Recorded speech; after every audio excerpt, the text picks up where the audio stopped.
सावध व्हा रे सावध व्हा, गरज काळाची. सावध व्हा रे सावध व्हा, गरज काळाची. दिशा भूलही होत आहे अन्नाच्या बाळाची. आणि हे लोकशाहीर अण्णाभाऊ साठेंवरती लिहितो. बरं, अण्णाभाऊ साठेंवरती, बाबासाहेबांवरती जेवढे पण गाणे आहेत ते त्यांच्या अस्तित्वावरती, त्यांच्या कार्यावरती, त्यांनी केलेल्या कष्टावरती आहेत. पण माझ्या मातंग बांधवात आता वेगळीच एक नवीन वेगळीच पद्धत आली. तिथं फक्त तलवार, कॉलर, मर्द, सळसळ, रक्त, टेन्शन, दरारा, हिम्मत असे शब्द ऐकायला भेटतील. कुठं स्तुती किंवा कार्याची माहिती येत नाही. मग अशाने समाज प्रबोधन होतं. विशेष माझ्या मातंग बांधवाला मला सांगायचंय की तसा तारण हाय माझ्या भीमान बाई, सारे जग तुला कमवून दिलं.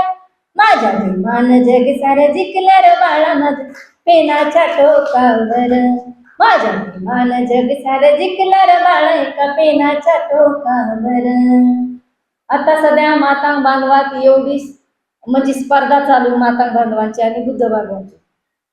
तिकडून चाललंय आमची श्रेष्ठ, इकडून चाललंय आमच्या श्रेष्ठ. पण मला वाटतंय मातंग बांधव हा विसर पडायला लागलाय की श्रेष्ठ आणि सर्वात महान आणि बाप फक्त एकच आहे. तो सगळ्यांनी ध्यानात मनात घ्यावा, तो म्हणजे डॉक्टर बाबासाहेब आंबेडकर. बहुजन समाज पार्टीने उपवर्गीकरण विरुद्ध आरक्षण हक्क परिषद या ठिकाणी आयोजन केलं आहे.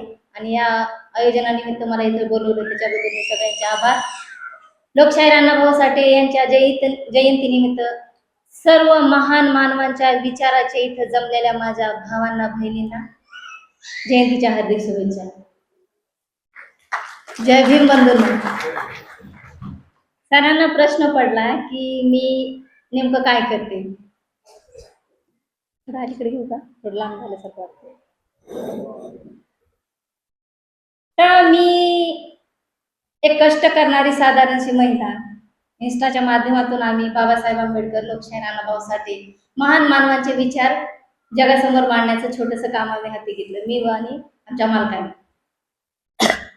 पण जेव्हा आरक्षणाचा विषय जोरावर चढला तेव्हा माझ्या मातंग बांधवातील काही भावांनी मला रोज कमेंट चालू केलं की जास्तीत जास्त भर बाबासाहेबांच्या विचारावर करतेस, आरक्षणाचा विषय आहे, आपल्यावरती अन्याय होतोय, बुद्ध बांधव आपलं आरक्षण खातायत, याबद्दल तू काहीच बोलत नाही.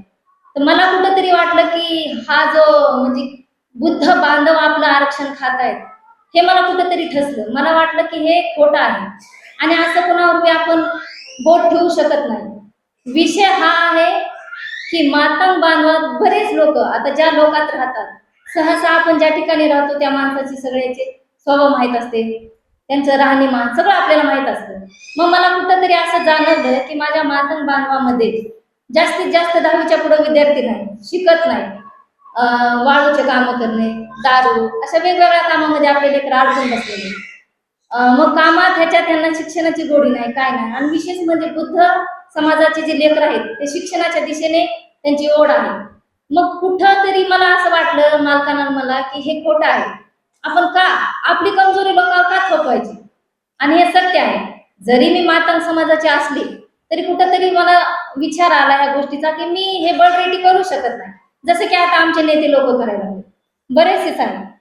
बोलत बोलत आता मंचकावर जेव्हा जेव्हा माझ्या समाजातील नेते लोकांना बोलताना आम्ही ऐकतो की महाराजांनी आमचं आरक्षण खाल्लं, महाराजांनी आम्हाला दाबलं, एका टोपलीमध्ये चणे होते, जे धष्टपुष्ट होते त्यांनी खाल्ले, कमजोरांनी नाही खाल्ले, अशा वेगवेगळ्या गोष्टी. परत विशेष एक असं ठरलं की आमच्या समाजाचा एक जो पुढारी आहे, नेता आहे, त्यांना सर्व मातंग समाज हृदय सम्राट म्हणतात.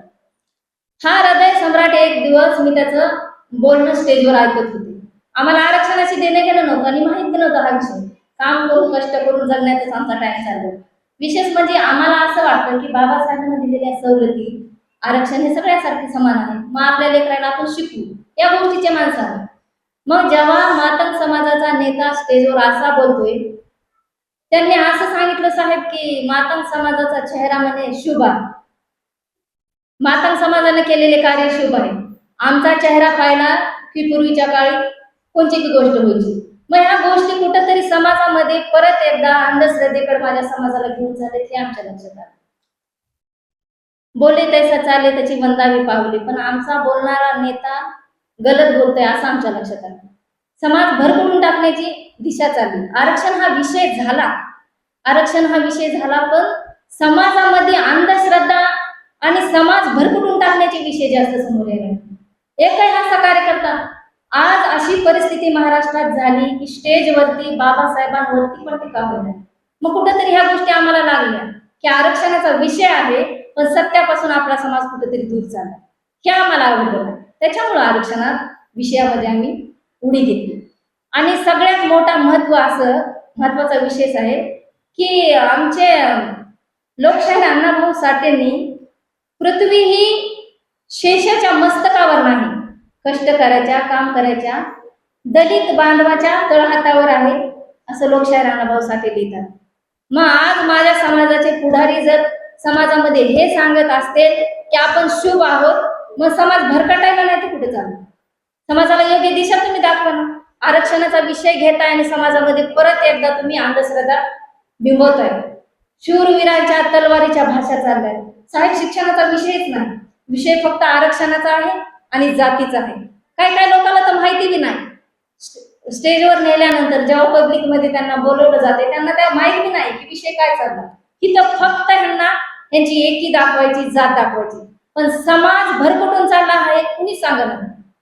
काही नेते म्हणतात की आम्ही आमच्या समाजाला अण्णाभाऊ साठे सांगायला कमी पडलो, बाबासाहेब सांगायला कमी पडलो. मग हेच काम आम्ही व्हिडिओच्या माध्यमातून करतोय ना.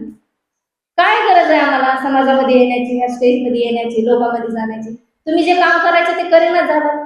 तुम्ही फक्त तुमची सत्ता, तुमचं वर्चस्व येण्यासाठी खोटं बोलायला, पण रेटून बोलायला. मग अशा माणसाला आमच्या हृदय सम्राट कशामुळे धरायचं? कशामुळे ह्या जातीला मी पुढाकार द्यायचा? कशामुळे जातीसाठी माती खायची? जातीचा नेता शेण खायला लागला. जातीचा नेता समाजाला भरकटून टाकायला लागला. आणि हे सत्य आहे. जातीचा नेता हा शेण खातोय, अंधश्रद्धा समाजामध्ये बिंबवायला लागला. मग अशा नेत्यासाठी कशामुळे आपण स्टेजवर जायचं? त्या नेत्याला जर बाबासाहेब आंबेडकरांचा जय भीम म्हणायला त्याला त्रास व्हायलाय, मग अशा नेत्यासाठी आपण कशावर स्टेजवर जायचं? जो नेता विसरून गेलाय की आज जगतोय, खातोय, पितोय ह्या निळ्या आकाशाखाली मी ज्या महान मानवाच्या कार्यामुळे हे सगळं मला भेटलंय, तो विसरून गेलाय. अशा नेत्याचं कशामुळे मी समर्थन करायचं? कशामुळं? जातीचा आहे मान्य आहे, पण अशी जात नको मला जे सत्य दाबायला हवी असेल. असे लोक बी नको, असे पुढारी बी नको. आणि विशेष म्हणजे आरक्षणाचं जे चॉकलेट ह्या मनुवादी सरकारांना, जे साहेब आहेत आज मुख्यमंत्री पदावर आहेत, विशेष म्हणजे स्वतःची बायको त्याचं ऐकत नाही. माझ्या महाराष्ट्रातील लोक त्याचं ऐकत. 1500 रुपये देऊ, 1500 तुम्हाला दिले, तुम्ही लागला तुला मारायला. अगं काय करायला? मनुवादी माणूस आहे, सत्तेवर बसलाय, जरा जागे का? 1500 रुपये देऊन ह्यांनी चांगलीच आपली घुमवायला लागली ना. मातांग समाजाच्या भगिनी जेव्हा मोठमोठ्याने जोर देऊन सांगतात की आरक्षण आमच्या हक्काचं नाही, कुणाच्या बापाचं. अगं बायांनो, बापाचंच आहे. डॉक्टर बाबासाहेब आंबेडकरांनी दिले. आपण कुठेतरी कमी पडलोय. मी म्हणू शकत नाही माझ्या लेकीला की बाई तुझं महाराने खाल्लं म्हणून मी कुठेतरी कमी पडले. मला शिक्षणाला संधी होती, 10वीच्या पुढे मी गेलीच नाही. मी म्हणायचं का महाराणी माझी जागा खाली? आपण कमी पडतोय आणि आपल्याच कमीपणाचा दोष आपण दुसऱ्यावर ठेवायला, हे कुठेतरी आम्हाला मान्य नाही. आणि हे सत्य आहे. मी कोण्या संघटनेसाठी काम करत नाही, कोण्या सभेत, म्हणजे मी त्या प्रत्येक सभेत जायला मला आवडेल की जिथे मला बाबासाहेब लोकशाहीर अण्णाभाऊ साठे सांगता येतील. आम्ही कोण्या पक्षाचे नाही, आम्ही दोघ जण कष्ट करून खाणारे माणसं आहोत. आज 1 महिना झालं मालकाने काम घेतलेले, दगड बांधकाम करते मालक, माल द्यायला जाते सोबत. ते काम सगळ्या आमच्याच्यानं होत नाही, वेळच भेटत नाही. समाजाला जर रिटर्न परत एकदा समाजाला मला अण्णाभाऊ साठे सांगायचं आहे. माझ्या समाजात अजूनही माहित नाही. आता लोकशाहीर अण्णाभाऊ साठेंच्या जयंतीसाठी काही विरोधक मला सांगतात तू ते यायचं नाही.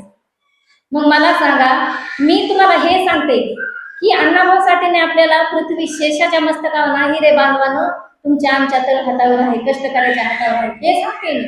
आणि तुम्हाला तो माणूस आवडायलाय की जो सांगतोय सभेमध्ये की आपला चेहरा शुभ आहे.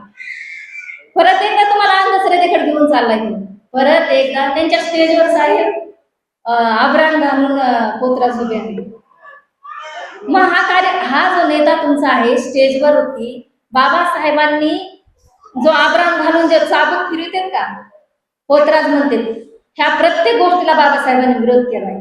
मग स्टेजवर आज तुम्ही पोतराज घेऊन जाताय आणि परत सांगताय की महाराज आमचं आरक्षण खाल्लं. अरे तुमची जुनी संस्कृतीच तुम्ही सोडणार आणि तुम्ही टेपरा ठेवताय बुद्ध बांधवार की यांना आमचं खाल्लं.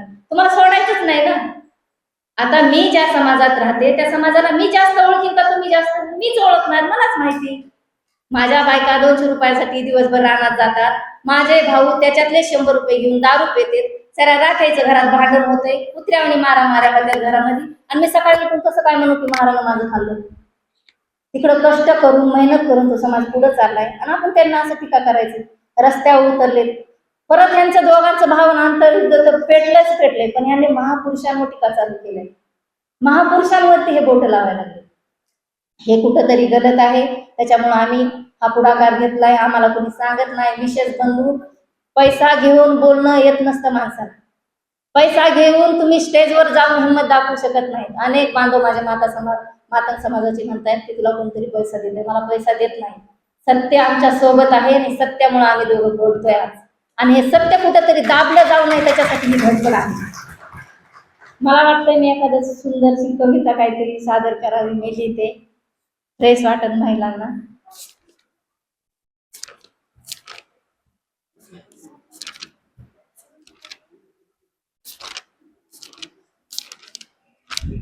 मी एक बऱ्याच कविता लिहिते सर.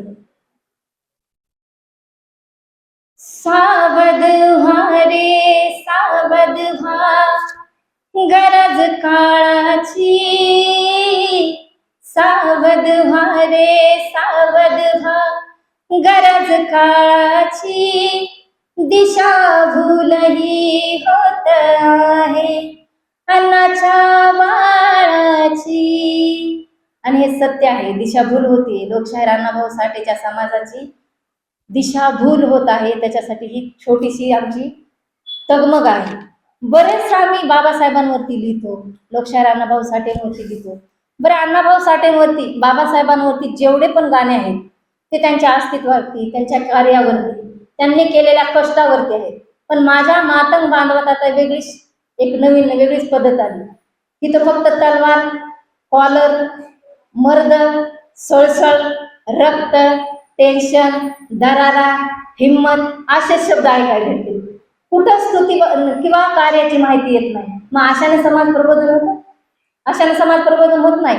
अशाने समाज जागा होत नाही. कुठेतरी परत एकदा रिटर्न आपण तलवारीच्या, कुपसाकुपशीच्या, मर्डरच्या, खुनाच्या बाता करून समाजाला कुठेतरी भरकटायला लावायला असं मला वाटतंय. आणि एखादी दुसरी कविता म्हणू का वेळ असेल तर?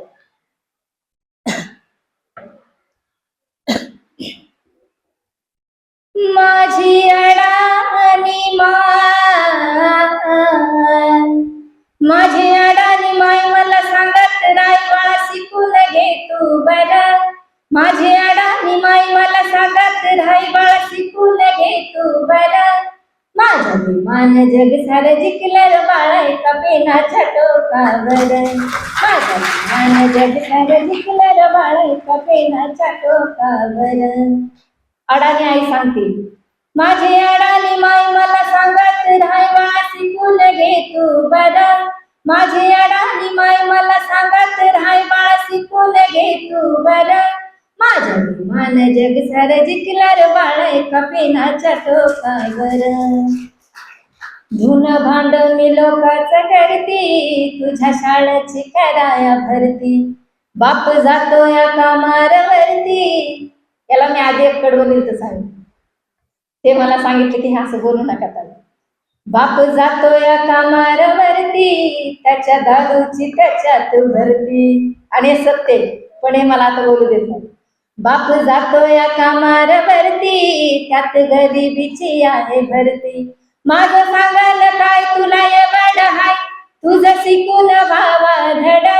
माझं सांगायला काय तुला एवढ हाय, तुझं शिकून भावा धड. माझ्या विमान जग सारं जिंकलं बाळा एका पेनाच्या टोकावर. कसा काळ तो मनूचा बाई, जाती येतेचा पिळा ग बाई. शाळेबाहेर बसून भीम ज्ञान वेचून माझा ग घेई. कसा काळत मनुचा बाई जाती येतेचा पिळा ग बाई. शाळेबाहेर बसून भीम ज्ञान वेचून माझा ग घेई.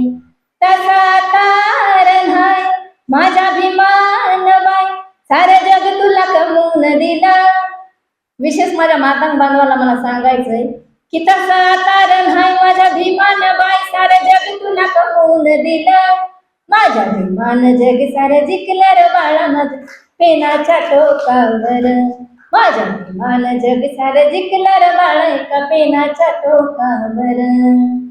आता सध्या मातांग बांधवात एवढी म्हणजे स्पर्धा चालू मातांग बांधवांची आणि बुद्ध बांधवांची. तिकडून चाललंय आमची श्रेष्ठ, इकडून चाललंय आमच्या श्रेष्ठ. पण मला वाटतंय मातांग बांधव हा विसर पडायला लागलाय की श्रेष्ठ आणि सर्वात महान आणि बाप फक्त एकच आहे. तो सगळ्यांनी ध्यानात मनात घ्यावा, तो म्हणजे डॉक्टर बाबासाहेब आंबेडकर. या महान मानवाची जागा इतर कुणी घेऊ शकत नाही. मग अशी जात पण मी सोडायला तयार आहे की जी जात मला बाबासाहेब सांगू देत नाही. परत एकदा मला इथे बोलवल्याबद्दल मी सगळ्याचे मनापासून आभार मानते आणि सगळ्यांना मानाचा सन्मानाचा कडक असा जय भीम करते. मला वाटतं एकदम पॉवरफुल, कारण भाकरच आपण बाबासाहेबाची खातोय. त्या रक्तामध्ये तेवढीच ताकद बी पाहिजे. 3 वेळा सर्वांनी कडाडून जय भीम, जय भीम, जय भीम. लोकशाही रणभाऊ साठेंचा, लोकशाही रणभाऊ साठेंचा. थँक्यू.